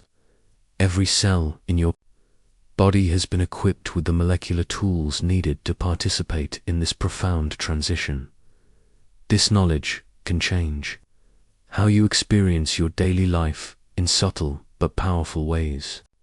When you understand that consciousness itself might be far more mysterious and resilient than we previously thought, it can make you more present and attentive to the richness of your current experience. Each moment of awareness becomes more precious when you appreciate how remarkable consciousness really is. Think about what this means for how you relate to your own body right now. Instead of seeing your physical form as something that might betray you or fail you as you age, you can appreciate it as an incredibly sophisticated biological masterpiece that's been designed to support and protect you throughout your entire existence, including during your final transition. Your body isn't working against you, it's working for you in ways that are almost impossibly complex and beautiful. The research we've explored reveals that your body has been preparing for the dying process your entire life, not in a morbid sense, but in the same way that it's been preparing for every other major transition you've experienced. Just as your body knew how to guide you through puberty, pregnancy, healing from injuries, or recovering from illnesses, it contains the wisdom needed to navigate the transition from life to death. This can bring a profound sense of trust and relaxation to how you think about your future. You don't need to figure out how to die any more than you needed to figure out how to be born. The process is already encoded in your genetic blueprint, waiting patiently for the moment when it will unfold with the same natural grace that has characterized every other biological process in your life. Many people find that understanding the science of dying actually makes them less afraid of aging and physical decline. When you know that your body has backup systems and protective mechanisms designed to activate during times of crisis, the prospect of becoming older or dealing with health challenges seems less frightening. Your body has resources and capabilities that you may never need to call upon, but they're there if you do. The knowledge that the dying brain often produces experiences of profound peace, spiritual connection, and even transcendence can also transform how you think about the end of life. Instead of fearing a prolonged period of suffering or distress, you can trust that your own neurochemistry is designed to create feelings of comfort and meaning during your final transition. This doesn't mean that all deaths are easy or painless, but it does mean that your body contains natural mechanisms for creating peaceful death experiences when circumstances allow. Understanding this can help you make more informed decisions about end-of-life care, focusing on supporting your body's natural processes rather than fighting against them. Let me invite you to take a moment right now to simply appreciate the miracle of your current existence. Feel the gentle rhythm of your breathing, the steady beating of your heart, the incredible aliveness that flows through every part of your body. Right now, billions of cellular processes are occurring within you, each one following ancient instructions that connect you to every living thing that has ever existed on Earth. The consciousness that allows you to have thoughts and feelings and experiences. The awareness that is reading these words right now is participating in something that may be far more fundamental to the universe than we currently understand. You are not just a collection of atoms that accidentally became self-aware. You are the universe becoming conscious of itself through the temporary arrangement of matter that is your body and brain. When you die, the atoms that currently make up your body will return to the cosmic dance from which they came. The carbon in your cells will become part of new plants and animals. The oxygen you breathe will continue to support life in countless other forms. The calcium in your bones will find its way into new living structures. In this very real sense, death is not an ending but a transformation, a continuation of your participation in the ongoing story of life in the universe. But what about the consciousness that makes you uniquely you? The scientific evidence we've explored suggests that this awareness might persist or transform in ways that we don't yet fully understand. The dying brain's capacity for producing experiences that transcend normal waking consciousness hints at possibilities that stretch far beyond our current scientific paradigms, whether consciousness continues in some form after biological death remains one of the great mysteries of existence. But the research we've discussed suggests that the transition itself might be far more extraordinary and meaningful than a simple ending. Your final moments might involve the most profound and beautiful experiences of your entire existence. This possibility can transform how you think about the preciousness of life and consciousness. If your current awareness is temporary, then every moment of consciousness becomes incredibly valuable. Every experience of beauty, love, wonder, and connection becomes a gift that may be far more rare and special than we usually appreciate. Many people find that contemplating mortality in this scientific context actually enhances their appreciation for life rather than diminishing it. When you understand that consciousness might be far more mysterious and precious than we realize, It can motivate you to engage more fully with the experiences and relationships that bring meaning to your existence. The knowledge that death is a natural, coordinated biological process can also bring a sense of acceptance and peace to how you think about loss and grief. When loved ones die, you can find comfort in knowing that they were supported by the same biological wisdom that supports all living beings. Their transition was guided by processes that have been refined over millions of years to be as peaceful and natural as possible. This doesn't eliminate the sadness that comes with loss, but it can provide a framework for understanding death as part of the natural order rather than as a tragic failure or meaningless ending. Grief becomes not just about loss, but about appreciation for the incredible privilege of having shared consciousness with another being, even temporarily. As you drift into sleep tonight, let yourself feel held and supported by this knowledge. You are part of something much larger and more wonderful than individual existence. You are connected to all of life through the same fundamental processes that flow through your cells. You are supported by billions of years of evolutionary wisdom that knows exactly how to guide you through every transition you will ever face. The same mysterious force that brought you into existence and has sustained you throughout your life will be there to support you when it's time to leave. You are not alone in facing mortality. You are part of an ancient lineage of conscious beings who have all made this transition, guided by the same biological wisdom that flows through you right now. Rest in the knowledge that death, when it comes, will likely be far more beautiful, peaceful, and meaningful than you ever imagined. Your body knows what to do. Your cells contain the wisdom of ages, and consciousness itself might be far more resilient and mysterious than we currently understand. Let this understanding bring you peace, not just about dying, but about living. You are participating in one of the greatest mysteries of existence. The emergence of awareness from matter, the universe contemplating itself through your consciousness. What an incredible privilege that is, and what a beautiful story you are part of. As we near the end of our journey together through the science of what happens when you die, it's time to step back and see how all these remarkable discoveries connect to form a larger, more beautiful understanding of life, death, and consciousness itself. The individual pieces of research we've explored aren't just isolated findings. They're part of an emerging picture that reveals something profound about the nature of existence. When we connect all the dots we've discussed tonight, a fascinating pattern emerges.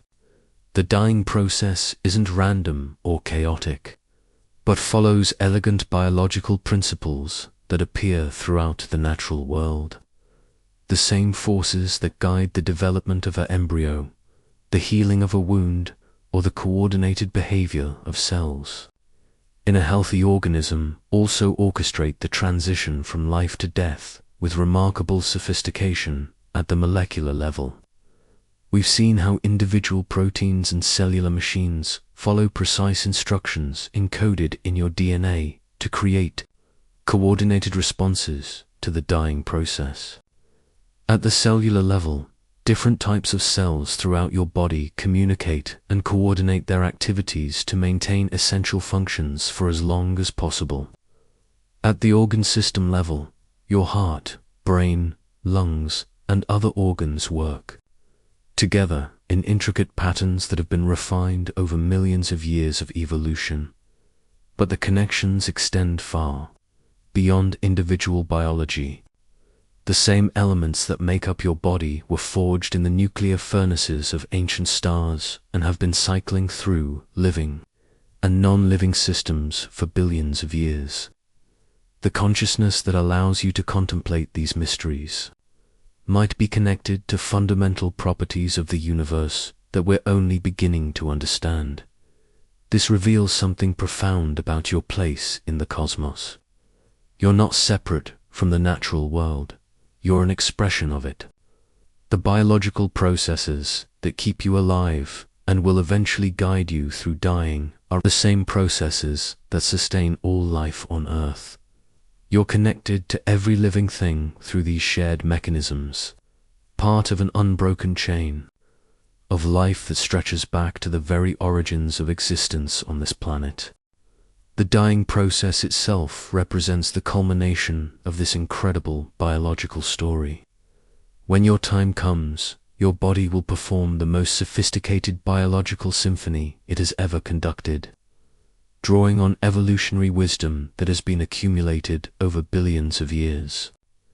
Every aspect of this process, from the molecular mechanisms that guide cellular death to the neurochemical changes that can create profound spiritual experiences, represents the finest achievement of natural selection in creating peaceful, meaningful transitions from life to death. What we're learning is that death and life aren't opposites. They're part of the same continuous process. Just as waves arise from the ocean and return to it without the ocean being diminished, individual consciousness might emerge from and return to something larger and more fundamental without that larger reality being affected. The boundaries between self and not self, between individual awareness and universal consciousness, might be far more fluid than our everyday experience suggests.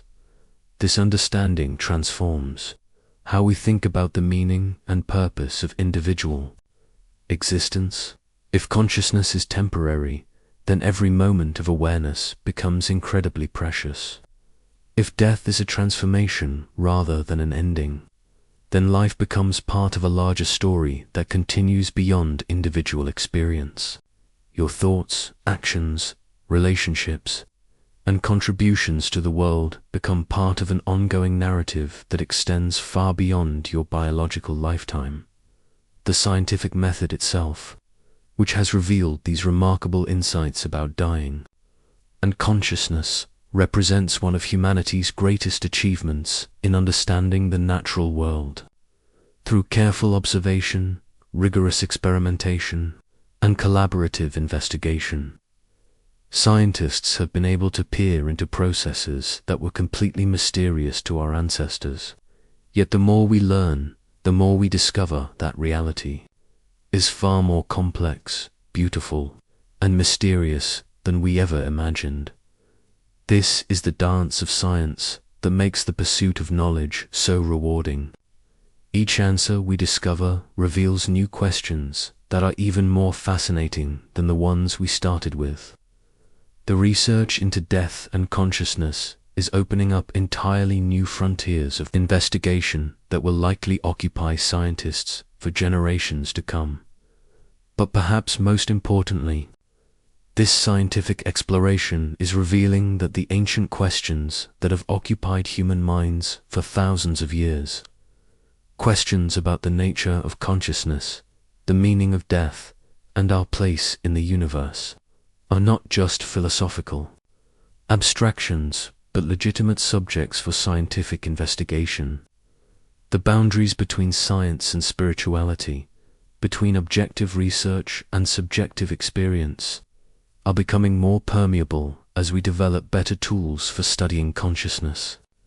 Itself doesn't diminish the mystery of existence, it deepens it.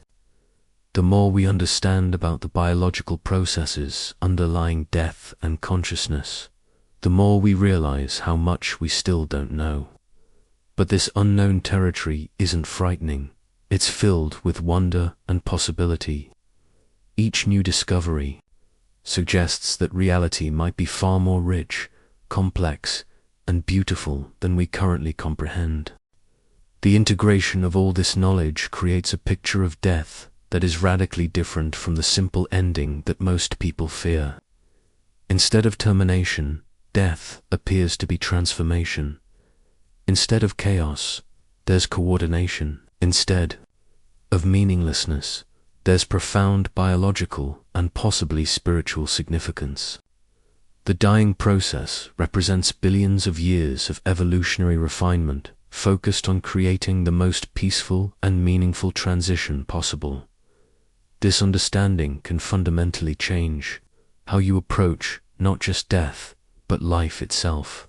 When you appreciate that consciousness might be far more mysterious and precious than we understand, every moment of awareness becomes a gift. When you realize that your body contains ancient wisdom designed to support you through every transition, including the final one, you can live with greater trust and less anxiety about the future. The connections we've explored also reveal something beautiful about the continuity of existence. While your individual consciousness is temporary, you're part of larger patterns and processes that extend far beyond your personal lifetime. The elements in your body will continue their cosmic journey long after your death. The ideas you've shared, the people you've influenced, the love you've given and received, all of these create ripples that extend outward through time in ways that may be immeasurable. From this broader perspective, death doesn't represent the end of your story, but rather a transition to a different chapter in the ongoing narrative of consciousness and life in the universe. You are part of something much larger than individual existence, something that has been unfolding for billions of years and will continue long after your personal journey has ended. As we prepare for our final section together, let yourself feel the peace that comes from this integrated understanding. You are not facing the unknown alone. You are supported by evolutionary wisdom, connected to all of life, and participating in one of the greatest mysteries of existence. The process of dying, when your time comes, will likely be far more coordinated, meaningful, and beautiful than you ever imagined. Rest in this knowledge as we move toward our gentle conclusion. You are part of something magnificent, and that magnificence includes both your living and your dying. The same forces that brought you into existence and have sustained you throughout your life will guide you peacefully through whatever transitions lie ahead, as our journey together through the science of what happens when you die draws to its gentle close. I hope you're feeling a profound sense of wonder and peace about the remarkable discoveries we've shared. We've traveled from the molecular level of individual cells to the cosmic scale of stellar evolution, exploring how death connects you to the deepest patterns and processes in the universe. Let's take a moment to revisit the extraordinary insights we've discovered together. We began with the startling revelation that death isn't the chaotic ending that most people imagine, but rather the most sophisticated and coordinated biological process your body will ever perform. We learned that the dying brain, rather than simply fading away, often produces surges of organized electrical activity that exceed normal waking consciousness, creating the neurological basis for profound spiritual experiences. We explored how your body follows ancient biological instructions during the dying process, releasing natural chemicals more powerful than any human-created medications to ensure comfort and peace during the transition. We discovered that different organ systems work together with remarkable coordination, each playing its part in a biological symphony that has been refined over millions of years of evolution. We delved into the fascinating history of how our understanding of death has evolved from purely spiritual concepts to sophisticated scientific investigations using the most advanced technologies available. We learned about groundbreaking researchers who have revolutionized our knowledge of consciousness, near-death experiences, and the biological mechanisms underlying the dying process. We contemplated the profound mysteries that remain at the frontier of death research, including questions about the nature of consciousness itself and whether awareness might persist or transform in ways that transcend our current scientific understanding. These mysteries don't diminish the beauty of what we've learned, They enhance it, reminding us that we're part of something far more complex and wonderful than we can fully comprehend. We explored the practical applications of this knowledge for how you live your daily life, how you approach your own health and mortality, and how you can support loved ones who are facing end-of-life transitions. Understanding the science of dying transforms abstract fears into concrete knowledge, and knowledge has a remarkable power to bring peace and acceptance. We examined the broader connections between individual death and the larger patterns of life on Earth and in the cosmos. The elements in your body were forged in ancient stars and will continue their cosmic journey long after your individual existence has ended. You are part of an unbroken chain of life that connects you to every organism that has ever lived, and your death will contribute to the continuation of that magnificent story. We looked at the cutting-edge research that is revolutionizing our understanding of consciousness and death, using technologies that allow scientists to peer into the dying process with unprecedented detail. These investigations are revealing that death might be far more complex, meaningful, and potentially transformative than anyone previously imagined. Throughout this journey, we've discovered that death is not something that happens to you, but something your body does for you, using wisdom that has been encoded in your cells over billions of years of evolution. You are not facing the unknown alone. You are supported by ancient biological knowledge that knows exactly how to guide you through this transition with as much peace and comfort as possible. This understanding can transform your relationship with mortality, from one of fear and anxiety to one of trust and acceptance. Your body has been preparing for this process your entire life, building redundant systems, creating backup mechanisms, and developing sophisticated ways to make the dying process as gentle as possible. When your time comes, you will be held and supported by biological wisdom that is almost impossibly ancient and sophisticated. The research we've explored suggests that your final moments might involve some of the most profound and beautiful experiences of your entire existence. The dying brain's capacity for creating feelings of peace, spiritual connection, and transcendent awareness means that death might be far more extraordinary than a simple ending. You might experience a sense of connection to something larger than individual existence, a feeling of coming home to a reality that is more fundamental than everyday consciousness. But even if consciousness simply ends with biological death, the knowledge we've shared reveals that your existence has been part of something magnificent and meaningful. You have participated in the universe's ongoing process of becoming aware of itself. You have been a temporary arrangement of cosmic matter that achieved the miracle of consciousness, thought, feeling, and love. What an incredible privilege that has been. As you allow yourself to drift toward sleep tonight, wherever you are in this beautiful world, let yourself feel held by this understanding. Whether you're on the East Coast listening to the gentle sounds of a city settling into night, or on the West Coast watching the last light fade from the sky, or anywhere in between finding peace in your evening routine, know that you are part of something vast and wonderful. You are made of star stuff, as Carl Sagan so beautifully observed, and to star stuff you will return.